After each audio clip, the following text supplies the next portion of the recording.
muy buen día a todo el público presente. Esperamos que van incorporando más. Todavía no son exactamente las 11. Entonces esperamos que poco a poco se van ingresando a esta presentación del libro en el marco del 37 aniversario de la Universidad de Colima, Facultad de Pedagogía. Hemos tenido unas conferencias, charlas, presentaciones del libro muy interesantes, con muchas diferentes perspectivas, ¿verdad? Es que nos está dejando muchas cosas para reflexionar. Otra, para quienes están llegando, vamos a estar compartiendo en el chat el link para bajar el libro que vamos a presentar hoy. El libro se llama Tras las huellas de Antígona, voces de filósofas más allá de las fronteras disciplinares. La coordinadora del libro es la doctora Aimee Tapia González y el libro fue publicado por la Universidad de Colima en el 2021. Entonces es recién, ¿verdad? Hoy vamos a escuchar los comentarios de tres participantes, comentaristas: Daniela Manso Montelongo, Leslie Martínez Panduro y Sonia Solano Castillo. Muchas gracias, bienvenidas. Gracias por estar aquí. También está presente la doctora Aimee Tapia, la coordinadora del libro. Quería mencionar, antes de leer las semblanzas de las comentaristas, quería nada más mencionar para el estudiantado que está presente que este libro es un proyecto y parte de nuestro cuerpo académico, Estudios Históricos y de Género en Educación, que es un cuerpo académico multidisciplinario. Eso es muy importante, ¿verdad? Porque uno de los temas que hemos visto en las prácticas esta semana es esa parte de que tenemos que trabajar de manera interdisciplinar, ¿verdad? En el quehacer educativo. Pues nuestro cuerpo académico está conformado por filósofas, antropólogas, sociólogos y pedagogas. Entonces, bueno, ahí estamos compartiendo desde diferentes visiones y perspectivas.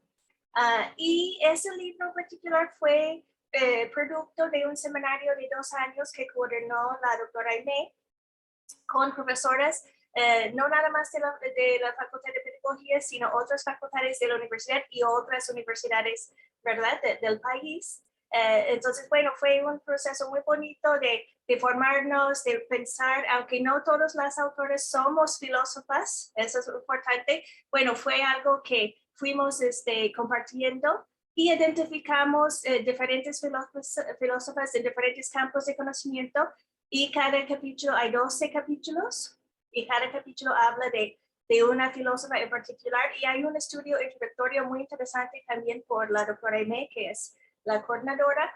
Y algo muy especial del libro es que cuenta también con ilustraciones originales que fueron elaboradas por una artista colimense, Josefina Silvia Farías. Entonces el libro, aparte de tener contenido pues de mucha calidad, es hermoso en el sentido de esas ilustraciones y esa parte estética del libro, ¿verdad? Entonces, nada más quería dar ese preámbulo del libro, y voy a leer las semblanzas de cada comentarista, y después cada una tendrá 15 minutos para platicarnos, ¿verdad?, del libro. Y ya de manera previa se pusieron de acuerdo y cada autora va a hablar de 4 capítulos, ¿verdad? Para no repetir los contenidos. Entonces, la primera comentarista, Daniela Manso Montelongo, es actualmente cursando el 8º semestre aquí en la Facultad de Pedagogía, y también hizo su bachillerato en el bachillerato 20 general en Tecomán. Y en el transcurso de sus estudios, pues ha participado en diferentes proyectos de prácticas de docencia en primarias, con proyectos de mediación tecnológica. Participó en la evaluación del programa flexible para la continuidad académica en el bachillerato 24. ha trabajado en apoyo docente en el módulo de diseño de materiales educativos y ahora está en proceso, como los de octavo semestre están en sus tesis, y el tema de sus tesis es inclusión de estudiantes indígenas en la educación superior de México, estudio de caso de la Universidad Intercultural Maya de Quintana Roo, asesorado por la maestra Sonia Solano, que también está aquí hoy. Y la segunda comentarista, Leslie Tasmania Martínez Panduro, es también egresada de nuestra facultad con la licenciatura en Pedagogía. Recibió el premio Peña Colorada en el 2016 y actualmente es parte del área de prevención y capacitación en el Centro de Apoyo a la Mujer Griselda Álvarez, Asociación Civil, y es profesora de asignatura en la licenciatura en Ciencias de la Educación del Instituto Educativo Colimense y colabora también con nuestro cuerpo académico y posee un diplomado en estudios de género por la Universidad de Colima, otro diplomado en filosofía para niños y niñas por el Centro Latinoamericano de Filosofía para Niños y otro en el mismo área por la Universidad Nacional Autónoma de México. Leslie ha participado en congresos y coloquios con ponencias que vinculen la filosofía de la educación con la perspectiva de género, así como la pedagogía laboral y el género. Y sus líneas de investigación son feminismo y género, filosofía de la educación e investigación educativa. Y finalmente tenemos la participación de Sonia Magdalena Solano Castillo, es también maestra y licenciada en pedagogía por nuestra casa de estudios. Ha cursado diplomados con las temáticas en estudios de género, liderazgo con perspectiva de género, prevención de las violencias y fortalecimiento de la seguridad ciudadana, así como sobre campañas de competencias digitales docentes. Actualmente, Sonia está colaborando como profesora por asignatura en nuestra facultad y está adscrita al Centro Universitario para la Igualdad y los Estudios de Género de la Universidad de Colima, donde es coordinadora de educación continua y diseña, organiza y imparte capacitación en materia de género. Entonces, bueno, eso es nuestro rico panel de comentaristas que van a presentar el libro.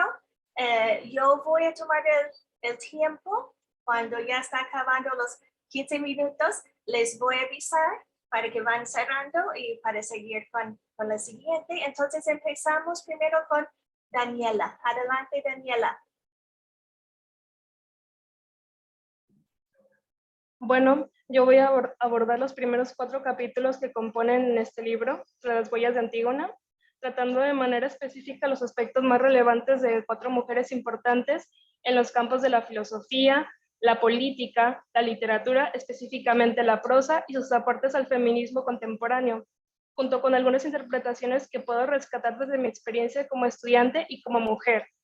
Para comenzar, en el capítulo 1, Simone Weil, una trayectoria intelectual y vital fascinante, escrito por María Teresa de la Garza Camino, nos encontramos con la vida, obra y filosofía de Weil, área en que enfatizó la mayor parte de su trabajo.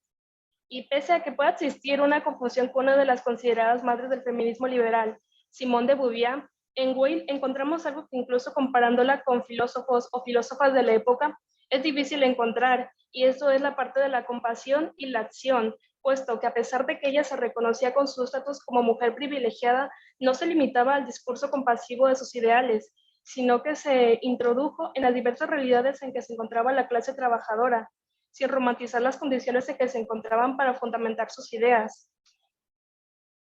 Con Weil, a pesar de no centrarnos directamente en esta parte del feminismo, podemos darnos cuenta de que la opresión en sí no se limita únicamente al género, sino también a la clase social, en la que la parte de la deconstrucción supone un privilegio, dado que más allá del romanticismo que se le ha conferido esta labor ante las personas ricas, para las personas menos privilegiadas es importante contar con lo básico, por lo que los cuestionamientos de Weil se centran en los aspectos más prácticos de la vida.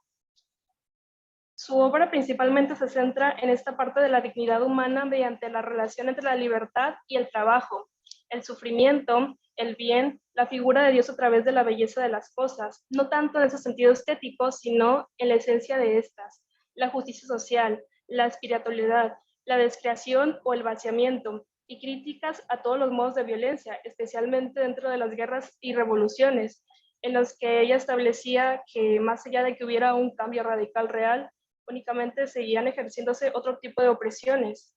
Desde la perspectiva feminista, podemos valorar esas ideas que tiene Weil como algo que, a pesar de no ser explícito, aborda la experiencia de ser mujer en un sistema construido por y para varones, puesto que condiciones como la libertad y el trabajo siguen siendo algo lejano, incluso en la actualidad, en la que, a pesar de que las mujeres tengan condiciones de trabajo que se puedan considerar un poco más favorables, siguen siendo en algunos casos esclavas simbólicas o literales del trabajo doméstico no remunerado. Por otra parte, el sufrimiento, siendo una característica un poco inherente a esta parte del ser humano y asociado mayoritariamente a las mujeres, ha perdido fuerza gracias a la desmitificación del amor romántico. La figura de Dios actualmente se ha feminizado para el empoderamiento femenino, no de manera estereotipada, sino más bien a través de la belleza que existe en la sororidad o apoyo entre mujeres, y de manera estética mediante la cultura, el arte y la filosofía. Aspectos como la espiritualidad y la descreación, aunque no se encuentran de manera precisa en el feminismo, podemos entender desde la perspectiva de Weil a la descreación contemporánea bajo la deconstrucción que implica ver el mundo a través de las gafas violetas y, claro, permitirnos ser críticas respecto a las violencias que nos limitan. Y aunque también exista del capítulo 1 y el capítulo 2 ciertos cambios respecto a la filosofía social dentro de la filosofía política de Hannah Arendt, el capítulo 2, participación, política, sociedad, aportaciones conceptuales para su estudio, desde el pensamiento de Hannah Arendt, nos encontramos ante Arendt, quien comprendía la política como un proceso colectivo de grupos privilegiados y excluidos dentro del espacio público. Esto con el fin de mejorar sus condiciones de vida, contrastando de su compañero Hans Morgenthau, el cual expresaba pensamientos menos optimistas y más individualistas al respecto, denominando a la política más que como una lucha colectiva para el bien común, como una lucha por el poder a través de relaciones que se mediaban por el control. En ese sentido, podríamos decir que mientras que para Arendt la política se constituye en la acción de su denominada vida activa, para Morgenthau la naturaleza egoísta del hombre, término que decido dejar, en la política puede dar paso a situaciones anárquicas, sino la centralización del poder, justificando incluso el uso de la violencia como una instrumentalización del poder para mantener el control y evitar el anarquismo. Aunque es importante mencionar que Arendt no escribía bajo una perspectiva de género tal cual, algunas de sus ideas pueden verse reflejadas en la actualidad, tales como la libertad, la acción, el bienestar social y la participación política. Sin embargo, algunos de sus planteamientos de su compañero Morgenthau lamentablemente siguen presentes en las dinámicas de poder, puesto que, al igual que, como él decía, la represión sigue siendo un modo de control político, que es muy regular cuando existen ciertas disconformidades de ciertos sectores que han sido históricamente y socialmente menos privilegiados y más excluidos de la sociedad. Grupos a los que Arendt se refiere cuando habla de compartir el espacio público y generar mejores condiciones de vida. El aspecto que yo puedo rescatar tanto del capítulo 1 como este es el sistema general, que ha sido construido por y para hombres, visible incluso en mi carrera, una que, a pesar de estar feminizada, sigue excluyendo de la currícula las aportaciones realizadas por las mujeres, que si bien no son todas, existe una variedad de autores masculinos frente a pocos referentes femeninos, y esto es algo que también rescata en parte María Zambrano. En el capítulo 3, María Zambrano, Vida, Literatura y Representaciones Femeninas, escrito por Krishna Naranjo Zavala. Aquí, primero, sobre su obra, se encuentra el yo en el texto literario y sus críticas. Alrededor de su vida, quizá uno de los aspectos más importantes es el exilio, que también supuso romper con los estigmas alrededor de ser una mujer de casa, obediente y abnegada, que se encontraba un poco vinculado a la literatura de la que puede hablar, de cómo es que las representaciones femeninas están hechas con base en las expectativas que se tenían del rol que debía de fungir la mujer en el aspecto doméstico, sin poder ir más allá de este espacio. En este caso, como ella se introdujo en lo político, es por eso que se le exilia. También hace una diferenciación, quizá de las primeras, entre los privilegios que existen al ser una mujer burguesa u obrera, y también recalca la parte de la hermandad o sororidad que se necesita entre ambos grupos para luchar contra el orden patriarcal, establecido principalmente en la familia tradicional, documentos políticos y la currícula académica que era muy diferenciada en aquella época. También alude a la violencia de género, con las consideraciones de la mujer como objeto y aludiendo a los feminicidios, el androcentrismo con la figura masculina, con la masculinización de las cosas, la idealización femenina desde la literatura a través de la cosificación de la mujer únicamente desde las expectativas masculinas, y en concreto las pocas representaciones femeninas que existen dentro de la literatura de la época, en la que si bien no eran nulas, no se les daba el reconocimiento que, que merecían. Y claro, también en sus escritos suponen una amenaza ante el ya mencionado mito del amor romántico, puesto que las mujeres, más allá de ser esa figura delicada, dulce y callada, son también personas con ambiciones, virtudes e inteligencia.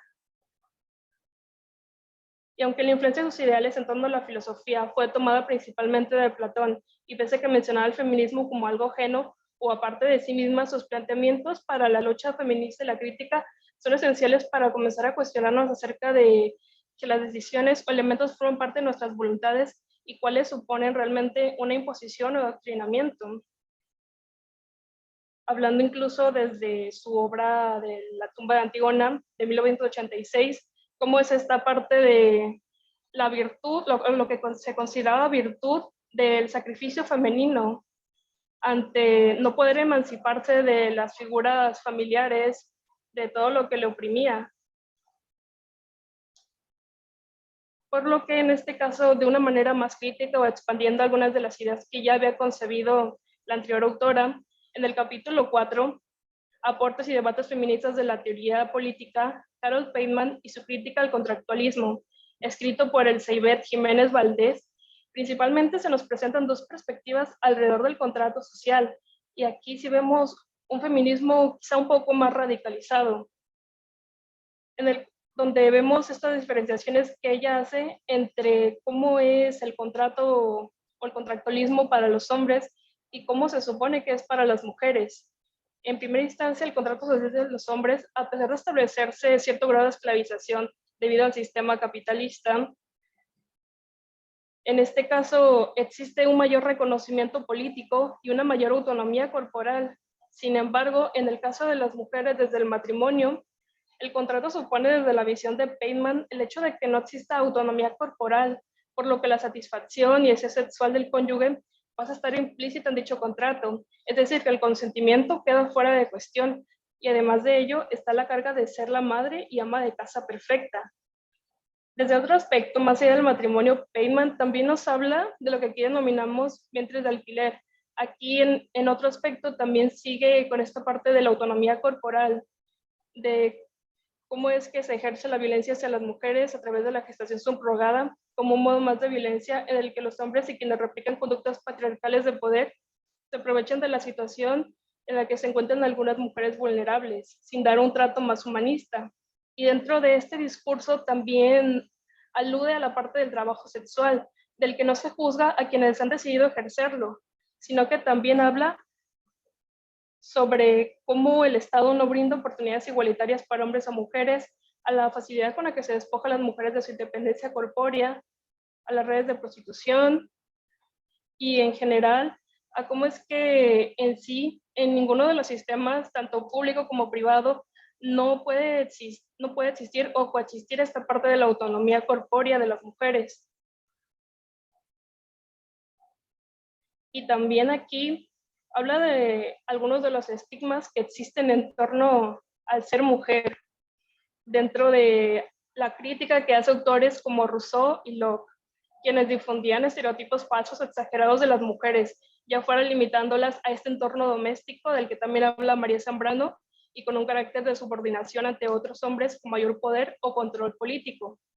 Aspectos que incluso, como ya he mencionado en mi carrera feminizada, tuve que ver en la integración conceptual, puesto que otro de estos autores, como lo es Comenio, justifica, a pesar de que tienen buenos aportes a la educación, también justifican sus argumentos misóginos haciendo una distinción de género por supuestas brechas de intelectualidad entre hombres y mujeres. Y que es tal que, como mencionan las autoras en capítulos anteriores, la objetividad ha sido un privilegio que se le ha brindado primordialmente a los hombres sin importar su estatus o su grado escolar. Sin embargo, la subjetividad es algo que se ha brindado principalmente a las mujeres, como si fuera algo inherente, sin importar su grado de estudios.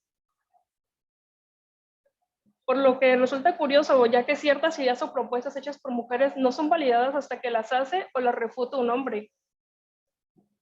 Y finalmente, tal y como es como una parte de Feynman, además de que la mujer se pueda emancipar de este medio doméstico y de las violencias y todo lo que le limita, también es importante emanciparse de la esclavitud laboral. No se trata de ser esclavos de lo doméstico para pasar a ser esclavos de lo laboral. En ese sentido, ella propone el concepto de renta básica universal, en el que se le confiere tanto a hombres como mujeres, especialmente a las mujeres que se dedican al trabajo doméstico, cierta remuneración para que puedan ser más independientes, se introduzcan en la vida política y ser reconocidas como ciudadanas. En general, entonces, en todos estos escritos podemos encontrar aspectos como lo son la cultura de la violación, la parte de la autonomía corporal femenina, la cisnorma general, la heterosexualidad forzada y otros aspectos de los que se hace crítica. En concreto, yo creo que uno de los aspectos que pueden y deben de rescatarse dentro del ámbito pedagógico es el de seguir rescatando este tipo de exponentes y representantes femeninas dentro de la currícula, y también en el área de recursos humanos, que también le compete a la pedagogía, es seguir manteniendo sus ideas de dignificar las labores sin importar cuál sea. Y bueno, pues por mi parte sería todo. Le cedo el uso de la voz a la licenciada Leslie Martínez. Muy bien, muchas gracias, Daniela. Para el público que tal vez conectaron cuando ya pues habíamos empezado, nada más un recuerdo que ahí en el chat estamos poniendo el link para bajar el libro. Excelente, me encantaron sus comentarios, Daniela, esa voz fresca, esa mirada fresca de nuestro estudiantado. Algo que mencionamos al inicio también es que esa parte multidisciplinario, interdisciplinario es muy importante. También es muy importante recordar que la filosofía es la base de todo el conocimiento. Entonces, bueno, a lo mejor de repente dicen, ¿por qué en la semana de pedagogía estamos hablando de un libro sobre filósofas? Pero es la base del conocimiento. Y algo muy interesante que que podemos ver en esos primeros capítulos también es situar cada autora en su tiempo y las conversaciones y los temas que estaban dialogando con su disciplina, con su entorno, y eso también es muy importante. Y esa cuestión, de hecho, en el panel anterior, esta noción de la pedagogía situado viene directamente de la teoría feminista del conocimiento situado, ¿verdad? Entonces, bueno, esa relevancia para nosotras y nosotros hoy es muy importante reconocer. Bueno, muy bien, escuchamos ahora a Leslie Martínez. Gracias, Leslie.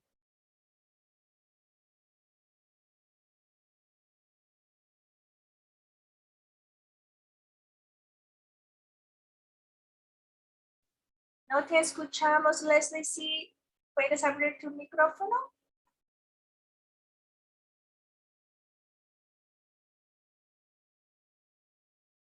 Sí, ahora sí, creo que ya a ver si puedes abrir.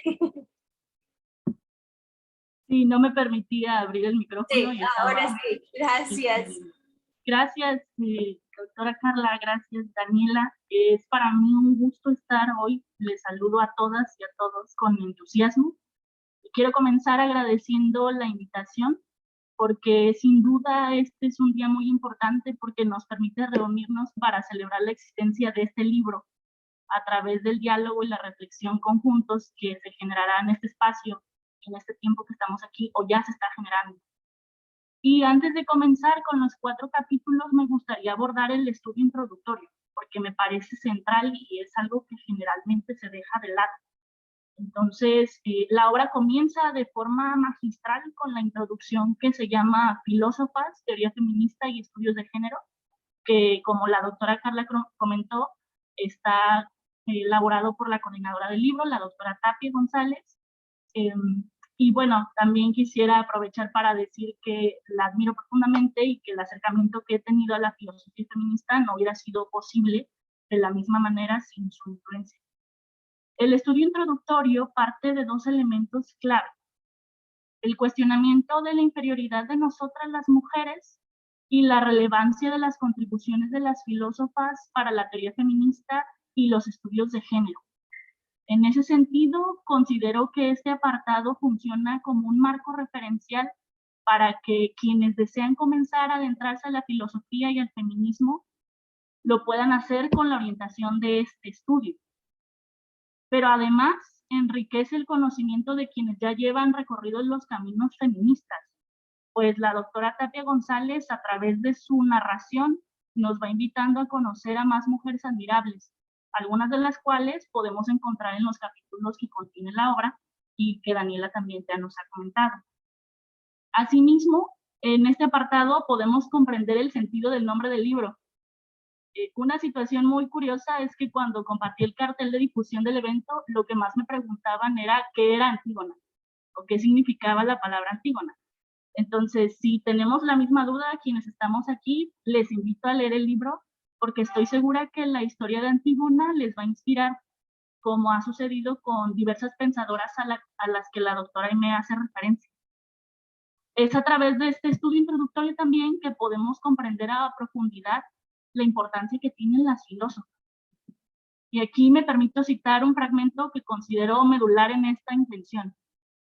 La historia de las filósofas no solo complementa lo que sabemos sobre la genealogía de las ideas, sino que nos lleva a replantear el sentido mismo de la filosofía, así como del sujeto que filosofa. Lo que han pensado las filósofas tiene trascendencia disciplinar. Posteriormente, como hace la venerable madre de todas las ciencias, la doctora Aimee nos invita a hacernos preguntas que nos permiten cuestionar lo que hasta ahora quizá para muchas personas ha pasado inadvertido, y nos cuestiona qué implicaciones tiene lo anterior si consideramos que a la mitad de dicha especie se le ha regateado el conocimiento pleno de su humanidad. ¿Cómo opera la ideología sexista en filosofía? ¿Cómo ha impactado en las filósofas el estudio de un discurso que justifica en teoría y la práctica la discriminación de las mujeres? ¿Cuáles han sido las principales consecuencias del sexismo filosófico? Este sexismo filosófico ha operado en conjunto con otras formas de discriminación como el etnocentrismo. ¿Cuáles son las asignaturas pendientes para resarcir el silenciamiento histórico de las grandes intelectuales?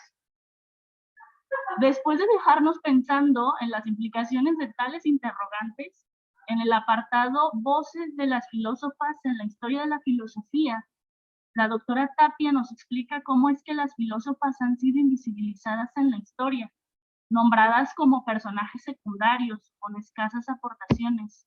No obstante, visibiliza a las mujeres de toda una tradición de pensamiento crítico, tomando también en cuenta otros factores por los que han sido excluidas del canon filosófico, como es el caso de las mujeres racializadas. A través de la narración, Tapia González nos va mostrando nombres de mujeres de las que podemos saber aún más, y que estoy segura que en muchos casos son más de las que suelen aparecer en los planes de estudio de las carreras que estudiamos. Silvia Rivera Cusicanqui, Julieta Paredes, Aura Cume, Celia Morós, Graciela Hierro, Sor Juana Inés de la Cruz, Rosario Castellano, María Luisa Femenías, entre otras que vamos a ir conociendo a lo largo del libro. Y no solo eso, sino que también incluye referencias bibliográficas que podemos consultar para dar a conocer más la vida y las contribuciones de las filósofas. Por otra parte, en el subtema El legado de las filósofas ante el feminismo y los estudios de género, la doctora Tapia expone cómo incluso en esos ámbitos que parecen natural la inclusión de las mujeres, como es el caso de los estudios de género, las contribuciones de las filósofas también han sido olvidadas. Y cuestiona cuáles son las causas de que las aportaciones teóricas de las filósofas en general sean poco visibles aún en estos momentos. ¿Cuáles son las consecuencias de este olvido? ¿Cómo se puede resarcir esta omisión? ¿Qué han aportado las filósofas a la historia de las mujeres, la teoría feminista y los estudios de género? Expone el caso de Edith Stein y María Zambrano, señalando cómo se ha invisibilizado la contribución de las filósofas, de estas dos filósofas, a pesar de que existe evidencia que muestra que cuestionaban las normas impuestas de su época y que todavía persisten. Pues a través de un repaso histórico, la doctora Tapia nos invita a reflexionar sobre los antecedentes filosóficos de esos conceptos que también Daniela ha explicado y que ahora consideramos parte fundamental de los estudios de género y el feminismo, como violencia de género, patriarcado, diferencia sexual, entre otros. Así, la autora concluye que es fundamental considerar los saberes de las filósofas, y cito, para una reconfiguración profunda de nuestra cultura en general y de las diversas disciplinas de conocimiento y de manera prioritaria de los estudios feministas y de género. También nos dice o nos da varias formas de resarcir esta ausencia, varias propuestas como investigar la genealogía de los conceptos, porque a veces tenemos el concepto pero no nos damos cuenta que hay una filósofa olvidada que ya ha cuestionado esto antes. O si una teoría hegemónica remite a un referente invisibilizado por causa de la desigualdad de género, así como también iniciar el estudio de las filósofas en diferentes ámbitos disciplinares y denunciar, esta parte es la que más me gusta, el currículo androcéntrico y etnocéntrico, porque así como lo comentó Daniela, es hasta que nos hacemos estas preguntas importantes que nos damos cuenta que en nuestra carrera, específicamente quienes estudiamos pedagogía, no hay presencia de mujeres, y menos de mujeres filósofas. Entonces, por eso creo que es muy importante que se inicie con este estudio, porque de manera muy específica y de manera muy bien lograda, la doctora Aimé nos empieza a hacer que reflexionemos sobre esas cosas que, por lo menos desde mi perspectiva, pues cuando estaba en los primeros semestres, no me cuestionaba. Y que por eso es importante hacerlo desde el inicio de la carrera. Y ya después habla sobre cómo se produjo este libro, que ya lo comentó un poco la doctora Carla, y hace una reseña de cada uno de los capítulos. Entonces, bueno, eso es en cuanto al estudio introductorio. Luego voy a hablar también del capítulo 5, que se titula Judith Butler, la contradicción performativa como fundamento de la política radical. Este texto fue escrito por Patricia Nolasco Clemente, que es doctora en Ciencias Sociales por la Universidad de Colima. Aquí lo que hace Patricia Nolasco es explorar las implicaciones de la teoría performativa de Judith Butler en su concepción de ciudadanía, de Estado, los derechos humanos y los derechos colectivos discriminados, de personas discriminadas. Entonces, Judith Butler se va a convertir en una de las filósofas más citadas actualmente en los estudios de género. Y Patricia Nolasco a lo que nos invita es a conocer cómo su teoría de la performatividad ha revolucionado la manera de pensar el sexo y el género, al mismo tiempo que también ha incidido de manera fundamental en las reivindicaciones del activismo por los derechos de la diversidad sexual. Ella es un referente cuando hablamos de diversidad sexual. También habla, esto me gusta mucho de los capítulos, que van precisamente tomando contribuciones de otras filósofas. O sea, las filósofas se nutren de filósofas también. Y esta especie de producción que se hace a partir de las contribuciones de otras mujeres es también lo que le otorga las características a la filosofía, o más bien a la filosofía feminista. Y bueno, en ese sentido, Patricia Nolasco lo que hace es explicarnos la influencia que Hannah Arendt también ha tenido en la producción teórica de Judith Butler. Entonces, pues el capítulo inicia describiendo la vida de Judith Butler. Ahí van a encontrar también muchos datos interesantes. Por ejemplo, uno de los que más me gustó es cómo la percibían como alguien, cuando era niña, que no iba a tener un futuro muy brillante, y bueno, posteriormente vemos todo lo que ha hecho Judith Butler. Y bueno, en ese sentido nos va introduciendo quién es ella, que también es algo muy importante de los capítulos. Todos hablan de quiénes son esas mujeres y en qué contexto vivieron, porque también es muy importante esa cuestión que ya mencionaba la doctora Carla, en qué contexto viven y a partir de ahí cómo es que se van gestando sus contribuciones también hacia las diferentes disciplinas. Entonces, lo que hace el capítulo, o más bien lo que hace Patricia en este capítulo, es presentar la semblanza de la autora, de Judith Butler, luego analiza este concepto que es central de la performatividad y cómo se relaciona con la precariedad, o cómo se da la producción de los sujetos precarios, o sujetos sin estado también les llama, situados al margen del derecho. Y esto también es muy interesante, la idea de performatividad. Algo que me gusta mucho de cómo escribe Patricia Nolasco este capítulo, es que incluso aunque no sepamos teoría del lenguaje, nos va guiando perfectamente bien para entender el concepto de performatividad. Y cómo a partir de ello también se vincula con el movimiento feminista, o con otros movimientos de colectivos que han sido históricamente vulnerados y discriminados. Entonces, pues así es como va haciendo Patricia este capítulo y cómo señala que a partir de la concepción que el Estado tiene sobre los sujetos, se van produciendo las discriminaciones. Y eso también es importante porque ella revoluciona la forma en la que se concibe el género, en el sentido de que dice que el género es algo que se va haciendo. De la forma en la que nos comportamos, hombres y mujeres, personas de la diversidad sexual, de toda esta disidencia sexual, el género es algo performativo, señala. Y a partir de ahí también va generando precisamente en su libro Vida Precaria, El poder del duelo y la violencia, Judith Butler va haciendo esta teoría sobre la relación entre performatividad y precariedad.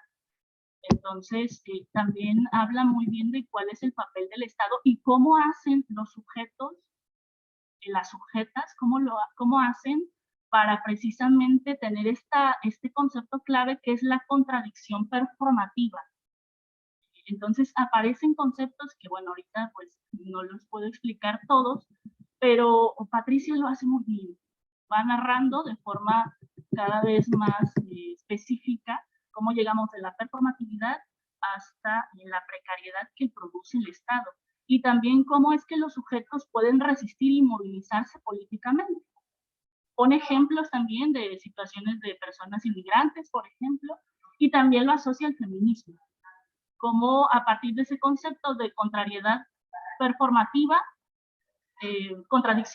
performativa, las mujeres feministas hemos hecho lo que se ha visto en las calles, y que eso también nos ayuda a entender por qué pasa lo que pasa. Eso es lo que me gusta también de los capítulos, que le da sentido. Los capítulos le van dando sentido a través de las contribuciones de las autoras a lo que pasa. Y bueno, esto es, en términos generales, el capítulo 5. De manera que, en síntesis, Patricia lo que hace es explicar la teoría de Butler y pensar en el feminismo como un movimiento que nos permite combatir todo esto que el Estado ocasiona, esa marginalidad que ocasiona, y también como un movimiento que se preocupa por la inclusión y la marginación social y esos mecanismos que nos ayudan a enfrentar la opresión y la desigualdad. Seguramente les va a gustar mucho, tanto como a mí, este capítulo. Bueno, luego está el capítulo 6, que es perros, perras y humanas. Leslie, perdón, Leslie, nada más para avisar que aquí tienes como 45 segundos o un minuto si quiere parar. Ok.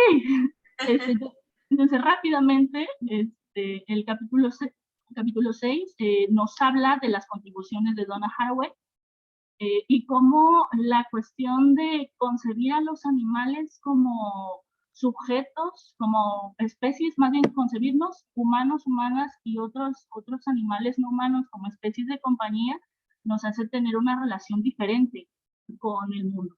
Y a través de ejemplos de su vida cotidiana, Nancy Molina, que es la autora de este texto, nos va llevando precisamente a encontrar las contribuciones teóricas de Donna Haraway con su experiencia. Entonces es un capítulo muy bonito que precisamente nos lleva a pensar en cómo creamos las relaciones con los animales no humanos.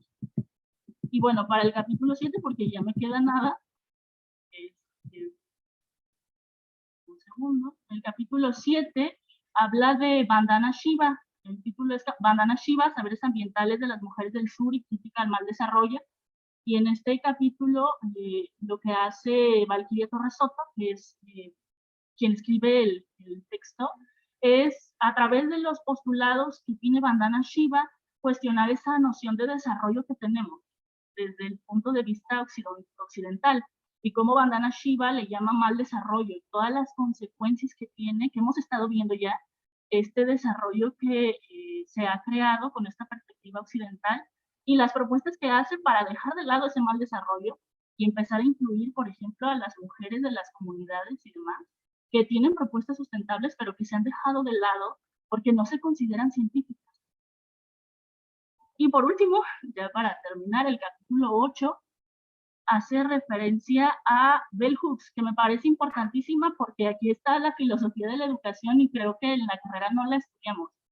Este capítulo es escrito por Sonia Solano, y aquí está la maestra Sonia Solano y la doctora Carla Kral, y nos va explicando cómo Bell Hooks hace su teoría de filosofía de la educación, su teoría de la enseñanza también con influencias como Freire, y cómo este concepto de apertura radical, lo que tenemos que hacer las maestras y los maestros, desde dónde tenemos que partir, es importante para generar estructuras educativas que nos permitan quitar esas opresiones que existen. Y en ese sentido, el feminismo es muy importante también para las contribuciones educativas. Entonces, me parece importante también que, por ejemplo, este capítulo, todos los demás también, pero este capítulo lo pudieran estudiar incluso en alguna clase, porque no solamente es una mujer que contribuye a la filosofía de la educación, sino que también es una mujer racializada. Entonces, si las filósofas no han estado presentes en la educación, mucho menos las filósofas racializadas.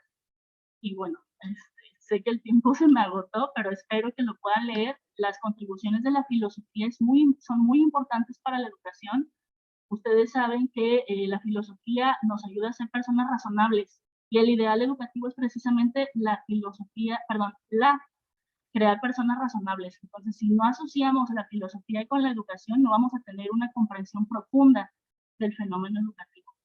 Por mi parte es todo. Muchas gracias. Muchas gracias, Leslie, por explicarnos de una manera muy amena los contenidos del estudio introductorio y estos 4 capítulos.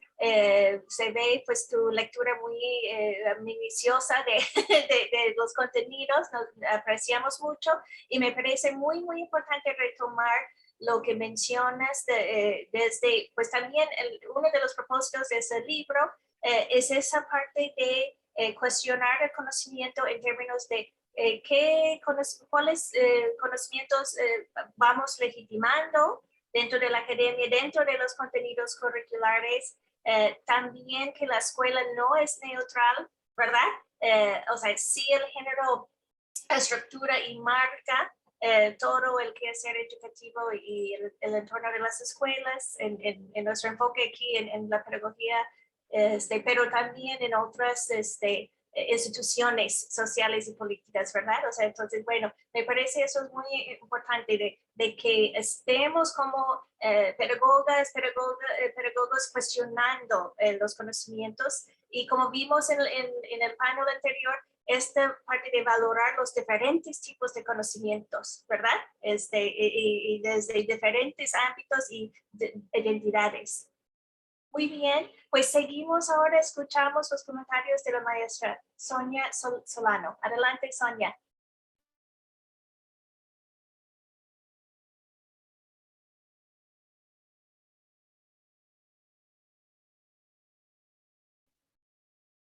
Sí, ya está. Adelante. Creo que ya abrieron, Sonia. Sí, muchas gracias. ¿Sí me escuchó? Sí. Okay. Es que me cambié de equipo porque el otro falla el internet.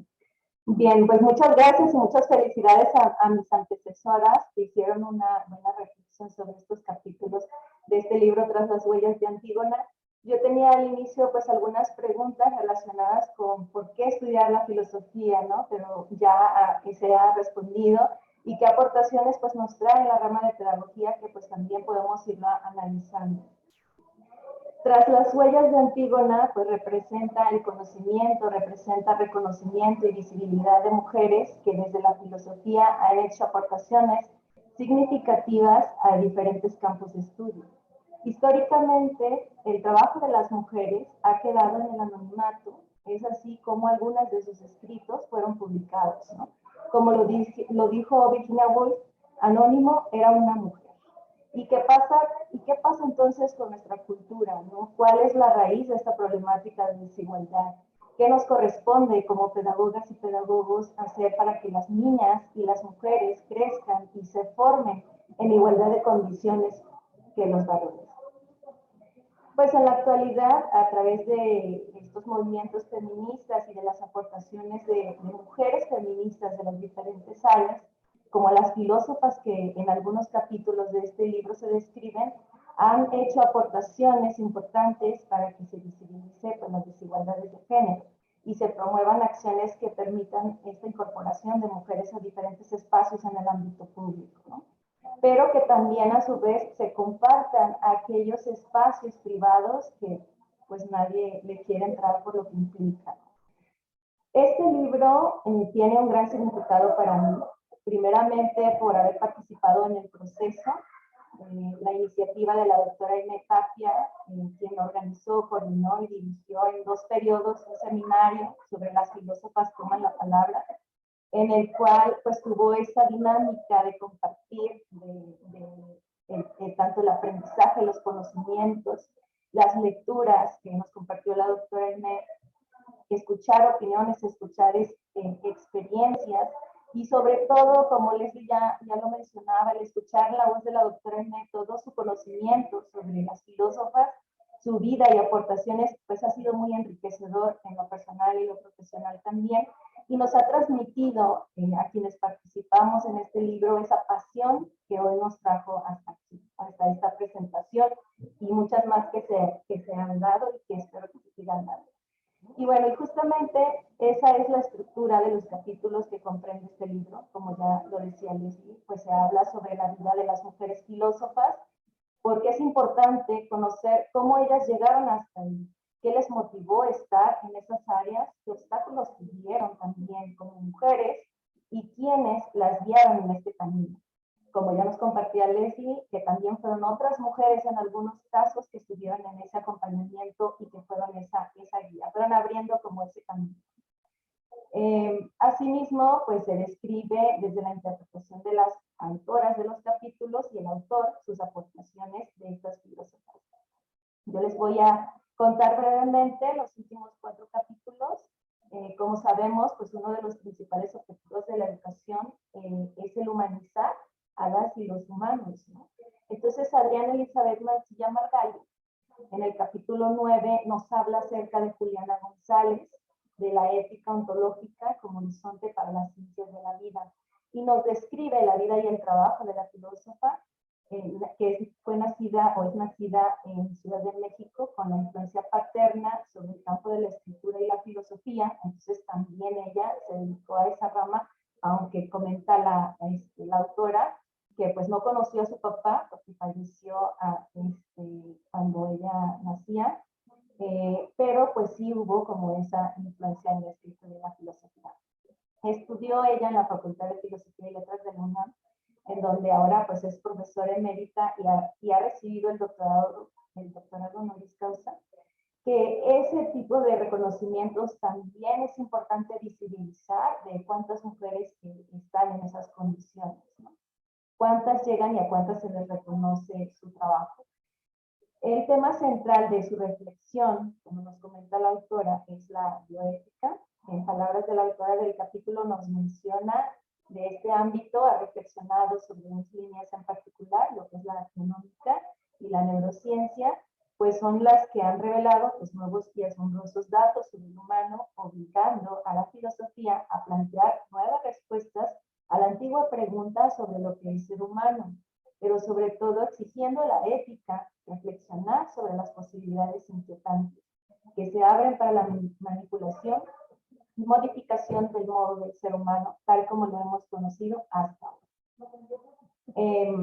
Pero, ¿qué es ser humano? ¿no? Nos hemos planteado esa pregunta: ¿qué es ser humano? ¿Qué nos hace seres humanos? ¿Cómo lo interpretamos? ¿Cómo lo vivimos? ¿Qué implica serlo? ¿Qué significa para cada quien? Adriana nos dice que explicar hoy el ser humano tiene como punto de partida el conocimiento y la interpretación de su carácter y desarrollo evolutivo, porque no podemos llegar a entender cuál es su puesto en el concierto de los seres si no sabemos qué es lo humano del humano, ¿no? Y cita a Juliana González mencionando que lo humanos del Homo sapiens. La filósofa Juliana González resalta en este capítulo, pues se resalta de la filósofa la importancia de hacer comunidad en el espacio educativo, que eso me parece fundamental y que debemos de retomar como docentes. Es decir, que se promueva este diálogo entre sí, ese diálogo donde se vea reflejada la libertad del ser humano y a través de esa libertad sobreviva y trascienda, ¿no? Porque de repente comentaba la filósofa que pues también hay un riesgo a perder esa libertad de acuerdo al ritmo que vamos llevando. De acuerdo con la autora, aunque no se muestra una reivindicación feminista por parte de la filósofa, sí hace mención que se pronunciaba por la equidad de género y cita lo que nos dice la filósofa, que la naturaleza no dota de capacidades según género. Ha sido lo sociohistórico lo que ha partido del mundo en dos, ¿no? En esta dicotomía. Entonces, eso lo vemos también representado desde los roles y los estereotipos de género. Vemos a los hombres y a las mujeres de manera diferente y les vamos asignando etiquetas y les vamos asignando también de qué son capaces de hacer, ¿no? La autora enfatiza que los nuevos saberes de los seres humanos poseen sobre sí mismos los obligan a un humanismo que entraña no solo la ética, sino también la ecología. Y algo que desde la pedagogía creo debemos analizar, cómo desarrollar en el alumnado esa formación desde la ética, ¿no? Desde una ética también del cuidado. Otra de las filósofas que ha implementado en el campo educativo la comunidad de diálogo es Teresa de la Garza, de quien se habla en el siguiente capítulo. Este capítulo elaborado por Andrea Georgina Castel Rodríguez nos da pues ese acercamiento al pensamiento de Teresa de la Garza Camino, quien también pues participó como autora de uno de los capítulos de este libro que ya lo mencionaba al inicio. Los intereses de esta filósofa están relacionados con el análisis crítico de las relaciones sociales injustas. El impulso por estos temas surgió desde que era pequeña.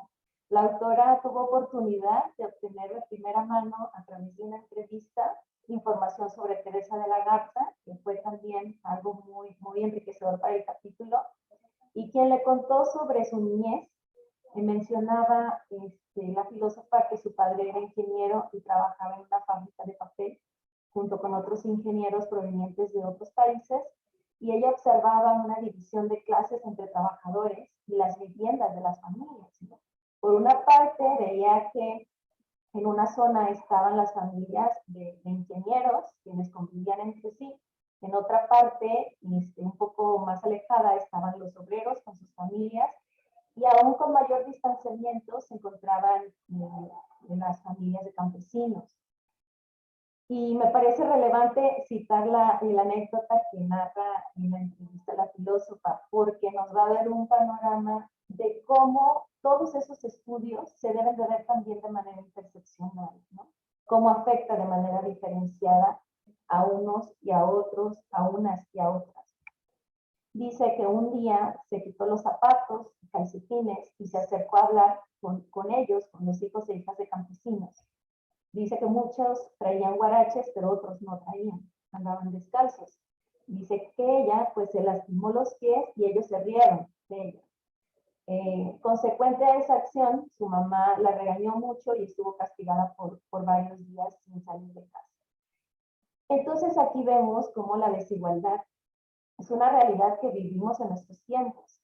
Rescato aquí el concepto de interseccionalidad que les mencionaba, pues en la búsqueda de la igualdad es importante identificar que no todas las personas estamos en las mismas condiciones. A cada quien nos afecta de forma diferente las problemáticas.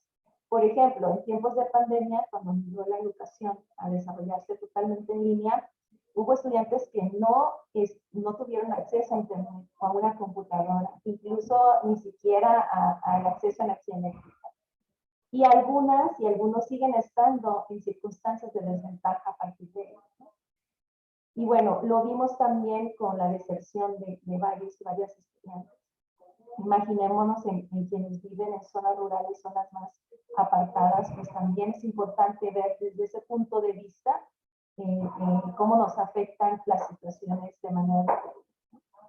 Teresa de la Garza tuvo interés por la biología y la filosofía, carreras que inició estudiando a la par, pero finalmente tuvo que decidirse por una sola, debido a la carga de trabajo que esto conllevaba. Estudió filosofía en la Universidad Iberoamericana, se interesó por su hija en la filosofía para niñas y niños, y menciona el impacto que esto genera al trabajar con esta población desde la filosofía. De hecho, ahí menciona una anécdota sobre una niña que pues vivía en un hogar en donde pues era su padre muy autoritario, ¿no? Ella no podía expresarse, no podía opinar, no podía mencionar palabras. Entonces, cuando estuvo en este grupo, pues ella siempre estuvo callada, siempre estuvo en silencio, porque obviamente así se le educó. Pero al final del curso, la niña expresó y realmente motivó e impactó a todo su grupo porque ella no había hablado. Y manifestó todo lo que eso significó para ella. Entonces, en este sentido, me parece importante que se visibilice la filosofía desde las primeras etapas de instrucción de los niños y niñas, o de educación más bien, más que instrucción, en donde se vea también desde esa perspectiva de Teresa de la Garza, bueno, a partir de diálogo con otros pensadores y pensadoras, de la Garza se plantea algunos cuestionamientos en los que me gustaría que comenzáramos a pensar desde nuestras áreas, ¿no? Ella pregunta, ¿en qué consiste la humanidad del ser humano? ¿Qué hace al humano ser humano? ¿Será humano el indiferente? Las personas que son indiferentes a las realidades serán humanos, serán humanas. Y ante ello define a las y los humanos como seres compasivos, donde existe una empatía por el sufrimiento de la otra persona y le hace responsable de su sufrimiento, mas no culpable, convirtiendo a las y los humanos en sujetos morales, ¿no? También preocuparse por el sufrimiento de las otras personas, pero no solamente preocuparse, sino que también ocuparse, porque en sí hay una responsabilidad también en la humanidad sobre generar esta empatía con las demás personas y ponerse, digamos, visibilizarse en ese lugar, de acuerdo a las diferentes condiciones en las que se presentan. Andrea Castell, autora de este capítulo, menciona que la filósofa aterriza sus reflexiones en el ámbito educativo, y cito porque me parece importante en esta parte, en este ámbito educativo, y nos dice que la educación la presenta como el ámbito más fecundo para el florecimiento de sus ideas filosóficas, para el progreso de la humanidad mediante el establecimiento de una ética de la compasión, en donde la diversidad se conciba como un elemento enriquecedor y como tal el concepto de diferencia sufre una transformación conceptual desde un paradigma ético-político, que es algo en lo que debemos de considerar y de estar pensando desde nuestro ámbito.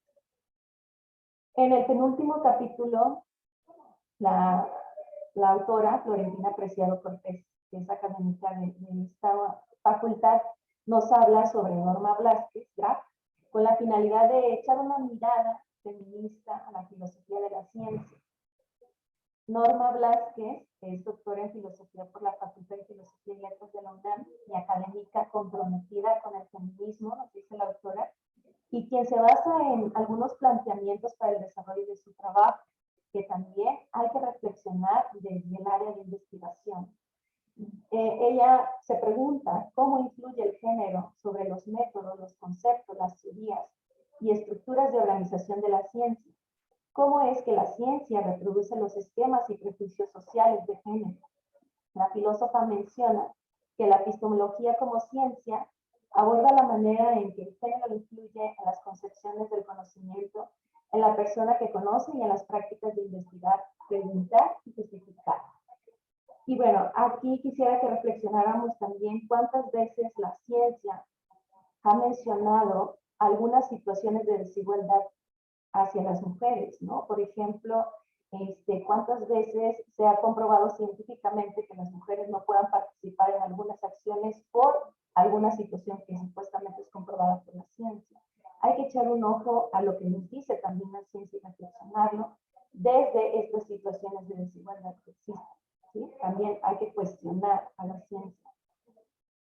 Sandra Ardina menciona que la epistemología es una teoría acerca de quién genera el conocimiento, qué conocimiento genera, cómo lo genera y en qué circunstancias lo genera. Y ante la misoginia percibida históricamente en la ciencia, la autora Flor Preciado centra el análisis de las aportaciones de la filósofa desde su obra El retorno de las brujas, incorporación, aportaciones y críticas de las mujeres en la ciencia, ya que desde la perspectiva de género reflexiona sobre la participación de las mujeres en la ciencia y la academia, y que en la actualidad hemos visto una mayor incorporación de las mujeres a la educación superior y a otros espacios laborales que tradicionalmente eran ocupados por varones. Sin embargo, las desigualdades persisten, así como los estereotipos de género que desvalorizan la capacidad de las mujeres en distintas áreas como las ciencias. Hay muchos ejemplos y cifras que podemos dar. Solo voy a dejar como reflexión o tarea el identificar cuántas mujeres se encuentran matriculadas en las áreas de ciencia, por ejemplo, ¿no? De tecnología, de matemáticas, de ingeniería, cuántas profesoras investigadoras se encuentran en el Sistema Nacional de Investigadores, así se llaman, investigadoras e investigadores, y en qué niveles se encuentran, y por qué se encuentran en esos niveles. Podemos hacer una primera reflexión desde nuestra propia casa de estudio. Al identificarlo, nos daremos cuenta que aún existen acciones por hacer para lograr un mayor equilibrio y por ende caminemos hacia la igualdad. No es la idea tampoco de decirles a las mujeres qué estudiar, ¿no? Que irse a ciertas carreras, pero sí de abrir esa posibilidad de que esas carreras que hemos normalizado como masculinas, pues también las mujeres tienen acceso y capacidad para desarrollarse y desempeñarse en ellas, que incluso son las mejores pagadas. En este sentido, Sonia, perdón, te interrumpo. Tienes como 30, 45 segundos para ir cerrando. Bueno, entonces voy cerrando. Pues Norma Blázquez hace un análisis sobre el término y conceptualización de las brujas, que va por ese esquema patriarcal en la que han sido concebidas como mujeres, pues renegaban de la fe cristiana y tenían un pacto con el diablo. Eso era lo que se decía, ¿no? De ese esquema patriarcal. Pues de otra forma no se explicaban el conocimiento que poseían, ¿no? Y Flor Preciado menciona que el que las brujas fueran poseedoras de este conocimiento no fue bien visto, por el contrario, representaba una amenaza para el control y el poder sobre el camino relacionado con la vida, la sexualidad y la muerte. Por tal razón, pues es que les fue expropiado con violencia. Es ese miedo de la posesión del conocimiento, del poder, ¿no? Y que además de eso, pues también no solamente querían ir contra las brujas, sino también querían ese conocimiento que ellas producían. Y bueno, en el último capítulo, José Eduardo García Mendiola nos habla sobre la filósofa Atocha, Alice Ballera. Ella se centra, pues es doctora en Filosofía y Sistemas Simbólicos de la Universidad de Stanford, estudió matemáticas. Y bueno, ella centra sus temas en el razonamiento abductivo y las lógicas del descubrimiento científico. Por último, pues quisiera cerrar con que conocer estos trabajos como el de Atocha, que es una matemática, nos permite visibilizar a las mujeres en las áreas de las matemáticas, que son ejemplos que necesitamos en nuestros libros de texto para ir impulsando a las niñas a estudiar carreras no feminizadas y desarrollar en ellas la autonomía y el empoderamiento a través de modelos femeninos que han destacado en estos espacios. Y cierro mi participación invitándoles a consultar este libro, el cual se encuentra en línea y pues de acceso libre, como ya lo compartió la doctora, y que sin duda les va a dejar o les va a ser de mucha utilidad para la reflexión sobre algunos aspectos específicos del campo educativo y ampliar que las mujeres nos han dado dentro de la filosofía y la ciencia y que nos siguen dando. Muchas gracias. Muchas gracias, Sonia, por tu lectura, pues también tan detallada de esos capítulos muy interesantes que también abarcan diferentes áreas de conocimiento. Eso también insistimos que es lo rico del trabajo, del libro, y cuestiones que también han estado en la mesa en esa semana de pedagogía, ¿verdad? Hemos visto en diferentes conferencias el tema de la desigualdad social y el género es muy importante, o sea, es un eje que no podemos ignorar. La justicia social como una meta, o sea, de transformación que estamos buscando a través de nuestro quehacer educativo, y desde la teoría feminista ahí hay mucho que podemos retomar, ¿verdad? Como estamos viendo, y la ética es otro tema que ha surgido, y desde las lecturas feministas hay mucho que debemos retomar en ese sentido, ¿verdad? Entonces, bueno, muchas gracias a las tres comentaristas. Damos un espacio para escuchar algunas palabras de la coordinadora del libro, la doctora Aimee Tapia. Adelante, doctora. Hola, ¿qué tal? Muy buenos días. Quiero agradecer a cada una de las presentadoras, a Daniela, a Leslie, a Sonia y a la coordinadora de este evento, que también es coautora junto con Sonia de este libro, de este capítulo, de uno de los capítulos, que es la doctora Carla Kral. Bueno, pues es muy estimulante, es escuchar las lecturas que tienen ustedes, su mirada, ¿no?, sobre la propuesta de este libro. Yo voy a ser muy breve.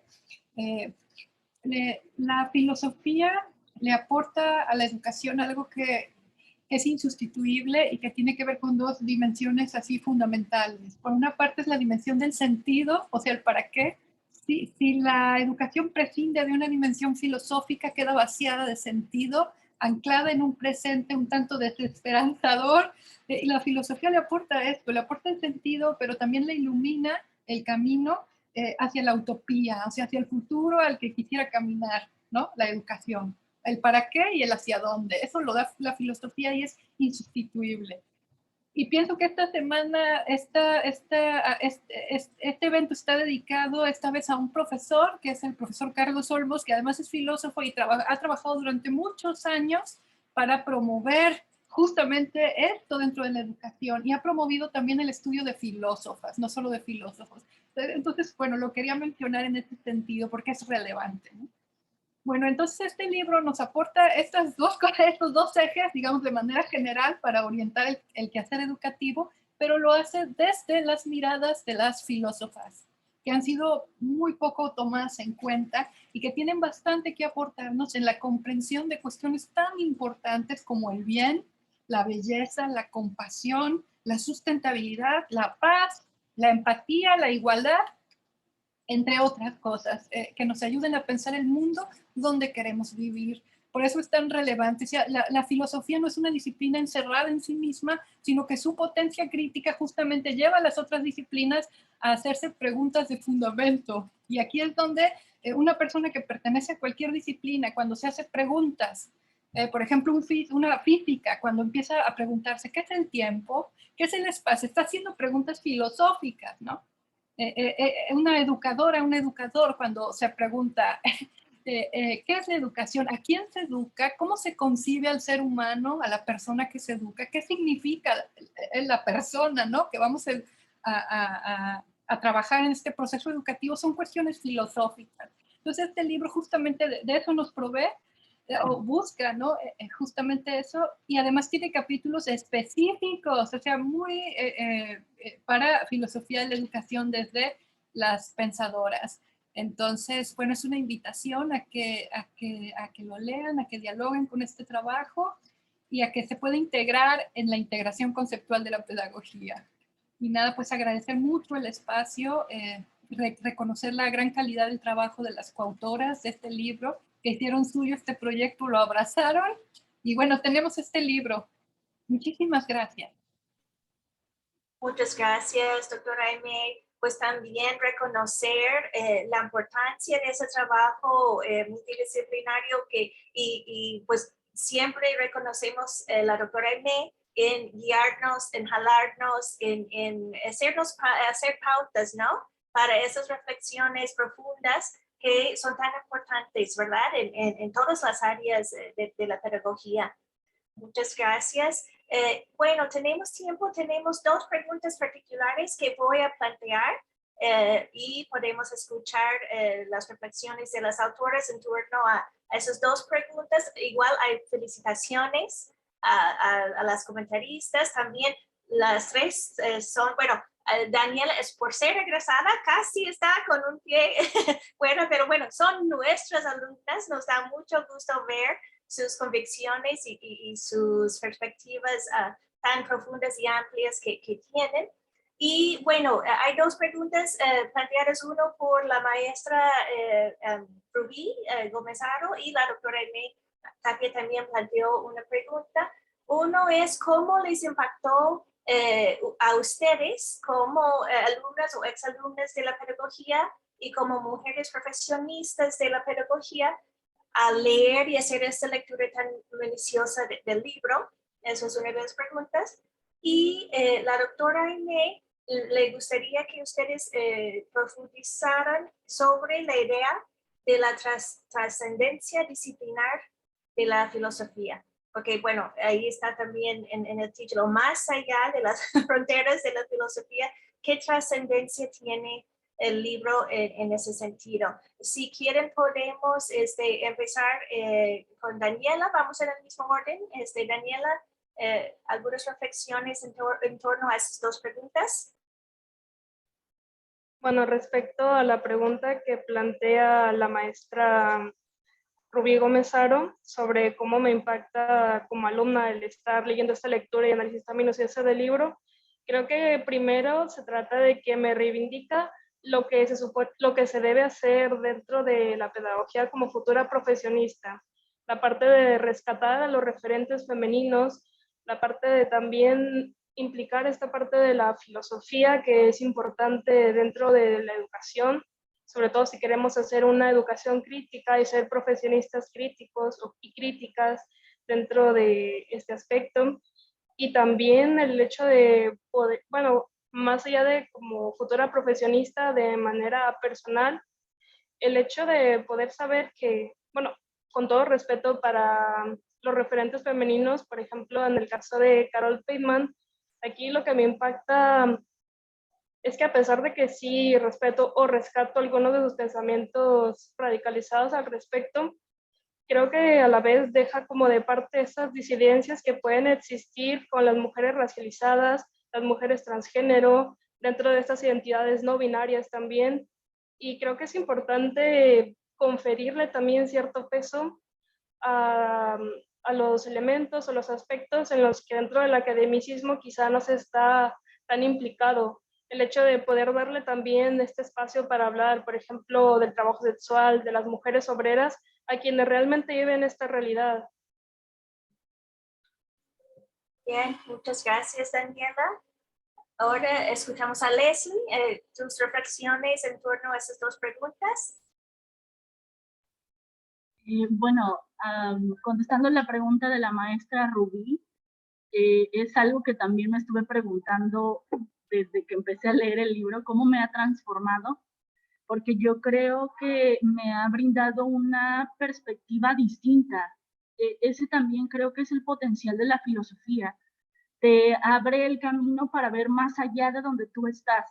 Entonces, me ha ampliado la mirada también porque, bueno, yo tenía una perspectiva sobre ciertos temas y ahora cuando leo de las especies en compañía, o cuando leo de la performatividad, o cuando leo a Simone Weil, es ampliar totalmente y estarme cuestionando. Ahorita que la doctora hablaba del para qué de las cosas, yo recuerdo algo que me marcó en la carrera, que era esa pregunta. No era el por qué, era el para qué, la finalidad de las cosas.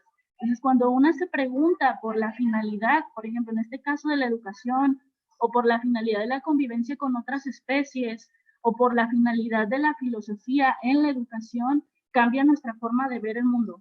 y también cambia la forma en la que nos percibimos, porque a veces nos percibimos como seres acabados y no, estamos en proceso. Entonces, cada capítulo fue estar precisamente transformando mi perspectiva sobre lo que yo pensaba y estarme haciendo preguntas también todo el tiempo, preguntas del sentido de las cosas y cómo lo estoy haciendo. Y también me ha ayudado a fortalecer mi pensamiento complejo, algo que no alcancé a mencionar, pero que me gustó mucho del capítulo de Bell Hooks, es cuando habla del pensamiento crítico. Y claro que la base del pensamiento crítico es la filosofía. Y necesitamos el pensamiento crítico para educar. Entonces, en ese sentido, si no tenemos la filosofía, no vamos a educar igual. Entonces, no vamos a educar con profundidad y con sentido, que es lo que la doctora me ha dicho, y que muchas cosas de las que vemos en los capítulos, por ejemplo, en el de Vandana Shiva, con esta crítica al mal desarrollo, todo lo que vemos que está aconteciendo precisamente es porque no hemos encontrado el sentido de las cosas, no hemos pensado sobre el sentido de qué estamos haciendo y hacia dónde nos está llevando. Entonces, me cambió por completo ese libro. De verdad, yo les aconsejo que si lo pueden empezar a leer hoy, lo empiecen a leer hoy. Todos los capítulos, los 12 capítulos son geniales y seguramente van a ser pedagogas y pedagogos diferentes después de este libro y diferentes para bien. Gracias. Muchas gracias, Leslie. Ahora escuchamos a Sonia, sus reflexiones en torno a esas dos preguntas. Bueno, muchas gracias. Bueno, la lectura de estos capítulos y en general el libro pues trae muchas aportaciones en lo personal, como pregunta la maestra Rubí.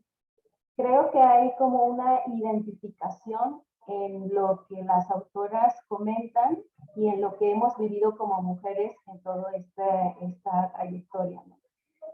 Cuestiones de desigualdad, cuestiones que nos hemos ido cuestionando y hemos ido identificando de qué manera nos afectan a nosotras.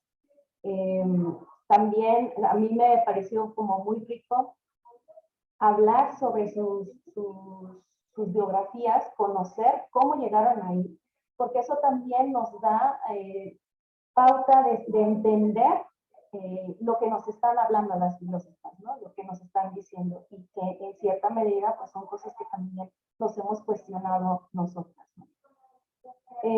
Creo que pues la filosofía tiene que estar, como decían las filósofas, dentro de estas comunidades de diálogo, dentro de los espacios educativos, tiene que haber una mayor reflexión de todo el impacto que existe sobre los fenómenos que están ocurriendo actualmente, ¿no? Y mencionarlos desde el ámbito educativo, de qué manera van afectando, de qué manera afectan de forma interseccional, de qué manera se plantea también dentro de los planes y programas de estudio este sentido que mencionaba Leslie, ¿no? Ese sentido de la educación, concepto de ser humano, cómo se forma, cómo se humaniza a partir de lo que nos plantean los propios planes y programas de estudio, cómo se forma, cómo se humaniza, cómo se forma en la ética a partir de esos planes de clase también, ¿no? Que tenemos.